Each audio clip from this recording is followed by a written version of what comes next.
pour la bande originale du jeu, on a essayé d'être... For the soundtrack of the game, we tried to be very close to what is done in film. We were constantly asking at each place in the game, why are we putting music here? What is it going to say? So we focused the music on bringing emotion, which is interactive, and supports the character's arc. I'm sorry, honey. I'm sorry. I'm sorry. You know I love you, don't you? You know I love you. We make games that are very narrative. We're really into interactive drama, so the soundtrack also had to go in that direction, supporting the three characters' very different stories. We really wanted three colors, three musical sound identities, and from there, having three composers made sense, since the story of Kara, Marcus, and Connor are all completely different.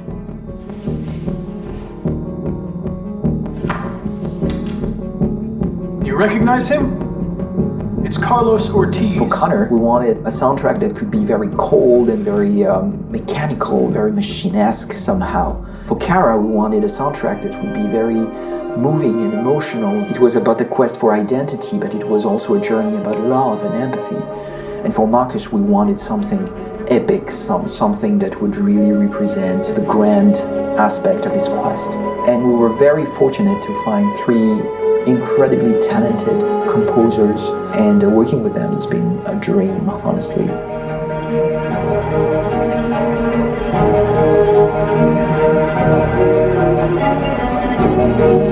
My name's Philip Shepherd, and I'm a composer and a cellist and a producer, and today we're at Abbey Road Studio One, which is my favourite studio in the world, and today we're recording the soundtrack for Kara from Become Human.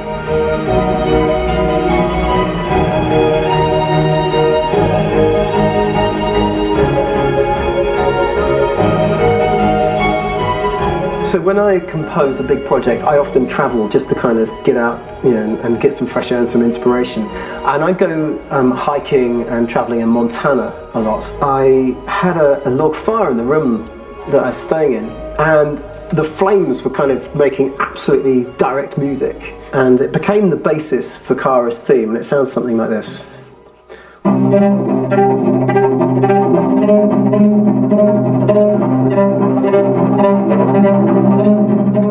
Now, over the top of that, I found a little theme that just seemed to fit over the top, which is taking Kara's name, Kara, and just using like a two-syllable motif, and it sounds like this.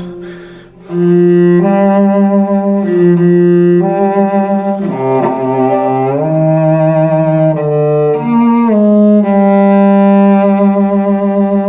going to pull through this, Alice. As long as we're together, nothing can hurt us.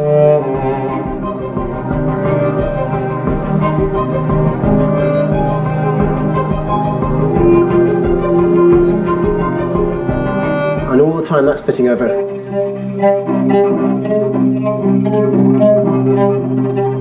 So it kind of works in lots of levels, and in fact every single theme in the score has one of those elements built into it, and it becomes sort of the DNA of every single tune.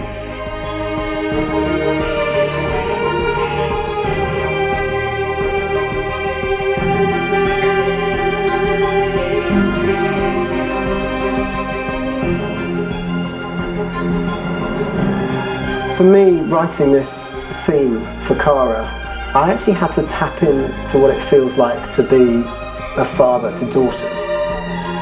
I really had to tap into everything I feel about my daughters, and thinking, well, if I had to write music for them and that sense of trying to protect them but also give them the freedom, that's totally where it came from. Because each composer has been given the sort of narrative responsibility for very different characters, I haven't had to sort of go into other styles. I can actually be very loyal to this particular character and sort of hopefully encapsulate her.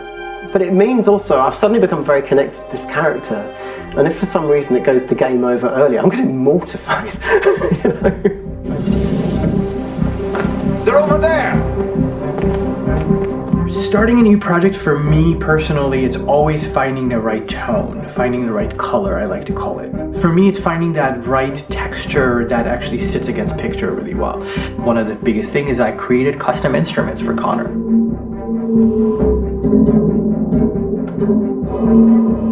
I pulled out all my vintage synthesizers to be able to capture this robotic person, if you will. My approach to all of these custom instruments is that I hear the sound in my head. And either I can just come into the piano and just be like, all right, so I'm gonna just get on the computer and just create it. I rather be able to play these instruments physically. Oh, that's nice. You can do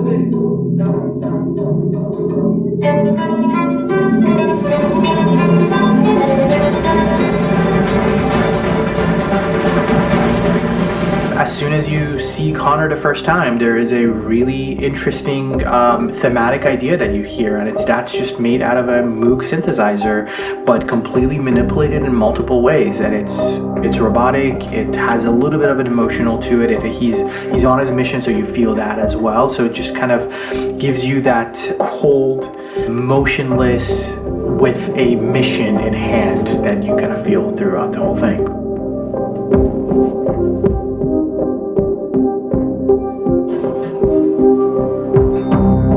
Because the music evolved, one of the things that I was very weary and I was very kind of focused on was the way that the music has to evolve. So my idea behind it was that Connor is a singular android that could at any point become a deviant or could actually stay as an android. So I created a more or less an Connor theme, and then I was able to just manipulate it in different aspects of it. Is everything okay, Lieutenant? Chris was on patrol last night. He was attacked by a bunch of deviants. I'm a human being writing for a robot, and throughout Connor's journey, he meets someone, he meets a partner. So how do you deal with a robot feeling? And I've met a partner that I'm gonna work with, or all of a sudden he sees a dead body. Does this robot have an imagination? Does this robot have a feeling? And if yes, how do you translate that into non-emotional music? So basically at any point I was just like, I can't do this, and then I just do it. Property was damaged and fires continue to rage in several major districts across the city. Some people are asking, have androids become a threat to our security?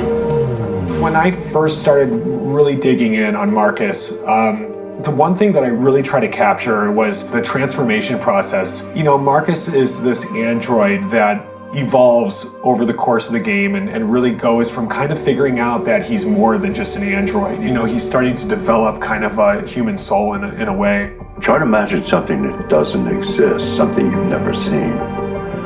Now concentrate on how it makes you feel and let your hand drift across the canvas.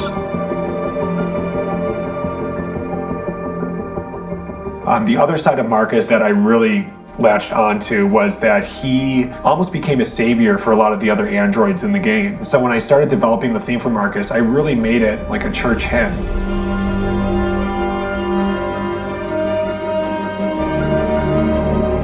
I wanted it to be very simple.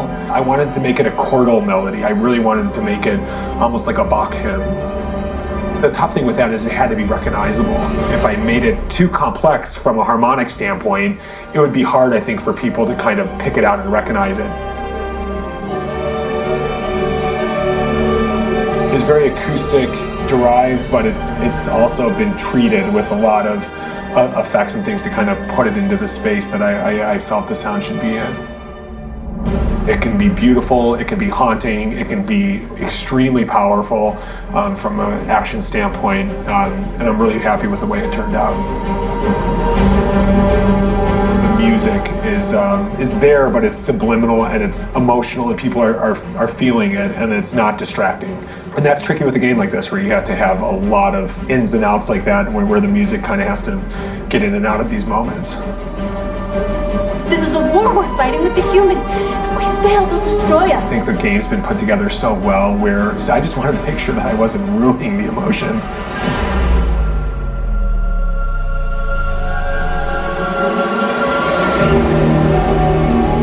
I gotta be honest, when we first started on this path, I said, oh man, this could be pretty messy, you know? I mean, it could feel disconnected, but I mean, it's amazing how they really guided us and got us to really kind of all be in the same world, but at the same time feeling completely different. So it's really going to stand out and kind of be one of those games where people are really going to notice the music and kind of how it was crafted, and you know, and all the hard work that went into being able to pull it off in a graceful way.